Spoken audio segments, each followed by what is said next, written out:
this is I, the bass playing mom, and today I'm going to show you my dream bass.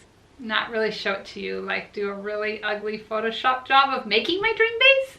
I have a comment from Kate Ruckus. She says, if you could build your absolute dream signature bass, what would it be? It is a thought that had never crossed my mind, to tell you the truth. I love each one of my basses for its own characteristics, and so I hadn't really thought about what would be different in my dream bass, but I had a lot of fun coming up with what my dream bass would be like. And so shout out to Kate, like, this is a great question, and I want you to be thinking, if you were building your dream bass, what would it be like? This is the ultimate Frankenstein bass because I'm pasting it together with different pictures, but put that aside. Just remember, this is the Ideal signature model. So the first time I saw the JMJ Road Worn short scale Fender bass was at a Hillsong concert, and I made a video of it. You can click and see the concert. But I saw this bass and I thought, I need this bass in my life. And then there's another bass player I like who plays a similar bass. And so the JMJ bass is a signature bass for Justin Metal Johnson. And it's road worn. And I don't usually go for road worn. I like new and shiny, but there's just something about it that has that kind of cool gritty feel that I really like. That's the bass that I would start with. But then I would have to make a lot of modifications. I need to explain why it would be a short scale bass. One, I'm a petite person, so it is hard for me to play a very big bass, but also I have had several neck injuries, and so it would be really difficult for me to lift a big bass. And so for the reasons that it's more comfortable for my hand and it's more comfortable for my neck, I have always used a short scale bass. That is like a regular bass, only reduced down. It's about 30 inches instead of much bigger, like on a full scale or a long scale bass. So let's go through some of the mods that I would make on this bass. From the time I saw this color, I have loved it.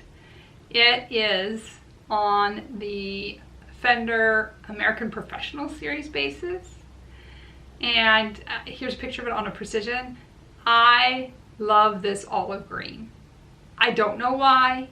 It's not a color I paint my house. Well, my house is kind of that color, but that was an accident. And I do wear that color a lot. But I saw this in a video by Charles Trippy. Actually, he did a rig rundown for this channel. I will also link that video here so you can see the rundown of his rig. And it includes this American Professional bass, which from the moment I laid eyes on it, and actually, from the moment he laid eyes on it, he had to have it. The bass player for AFI was going to play a gig near Charles Trippy's hometown, and so he had his bass shipped there, his new one, and so Charles delivered it to him at the gig and then turned around and bought his own. It is a really, really cool bass, but I love this color. I have loved this color, and I would want this color. Would I want it road worn? Maybe. I'm not above that, but I do love this color. Oh, I should tell you what road worn means. A road worn bass is a bass that is made to look like it has aged. It hasn't necessarily. It can be a brand new bass, but it is sanded and scuffed to make it look like it's been played. Kind of your shabby chic of the bass world. So to me, the headstock looks fine. The nut, the strings, that looks fine. But then it's the fretboard. The fretboard's where your fingers end up going on the bass, for those of you who aren't players. And it's a beautiful wood color, usually. I favor a rosewood fretboard. That's my favorite. And the more I study the different sounds of the different fretboards, that's the sound that I'm looking for in a bass. And so I do really like the rosewood fretboard. But in 2016, the organization called CITES, which stands for the Convention on International Trade in Endangered Species of Wild Fauna and Flora, ruled that rosewood could no longer be used. This was because there were a lot of unethical business practices around rosewood. It was being taken out of the rainforest in Brazil. And even for musical instruments, that's not really worth it. So Fender at least had moved over to the Ferraro wood, which I can never pronounce. Well, of course, I still want rosewood. Well, it turns out that rosewood is a renewable resource in India. And so the decision was actually reversed by sites, and now rosewood from India can be used on musical instruments. So yay, I can get the fretboard that I wanted. So this bass that I do own, this is a Fender Music Master circa 1980. It does have a rosewood fretboard. So that's what I would want to have on my dream bass. I want that fretboard again. There are two classical placements for pickups on bass, and that is the jazz pickup or the precision. Those are named after the placement of the pickups on those two Fender basses. I've been fortunate that my latest bass is considered a PJ bass. It has both the precision pickup and the jazz pickup. So as you can see here, there are these two pickups side by side here, and then this pickup down here. That's what picks up the sound off the bass. So it's like the microphone for the bass. In fact, some people even will pick up an instrument and sing into it. I digress. So I want both the P and the J pickups on my dream bass. And so I would want both of those. Now the funny thing is, this bass has a switch. In this position, you get the front pickups. In this position, you get the back pickups. And in the middle, you get both. I bump this switch all the time and don't get the setting I want, or I figure it out after sound check. So in my dream bass, it would actually have 3 knobs. One for volume, one for tone, and one to choose if you wanted the rear pickup, the front pickup, or a mixture of both. And that could be chosen by having a 3rd knob. I don't have a bass with a 3rd knob. My dream bass, it would have a Geddy Lee pickguard, and then his pickguard has 3 knobs. So I could have 3 knobs and be able to make the adjustment I want and not worry about bumping the dang switch all the time. And I think 3 knobs looks cool. I do want them to be on that plated metal piece because that keeps them from breaking the pickguard when they start to wear and tear. Now to talk about the bridge. I do already have my dream bridge. It is on my Fender Mustang CIJ.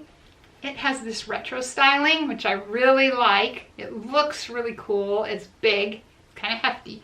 What's really neat about it is it feeds through the bass. So the strings go all the way through. So even though this is considered a short bass, it has medium strings on it because I have to have extra string for it to feed through. And I love it feeding through. 1, I like the tone, but 2, it also keeps you from scratching the bass, pulling the strings on and off down here. I would be really excited to have this bridge again. I need to talk to you about the back of the neck of the bass. Of all of my basses, I like the design on my PJ bass the best. I think it's beautiful. It has this inlaid piece all the way up, and it has a satin finish instead of the gloss finish, so it's really easy to slide your hand up and down. So, well, your thumb. So this is my favorite for the back of the neck, and that's what I would want on my dream bass. Let's talk about Luminlay. I discovered this when reviewing one of the new basses, and now I simply have to have it. Luminlay make dots. So when a bass player or guitar player plays, we rely on dots to know our hand position. That way I don't get lost.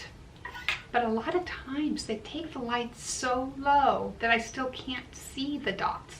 They put dots on the side for you to have a guide even when you're standing and you can't see the front of your fingers.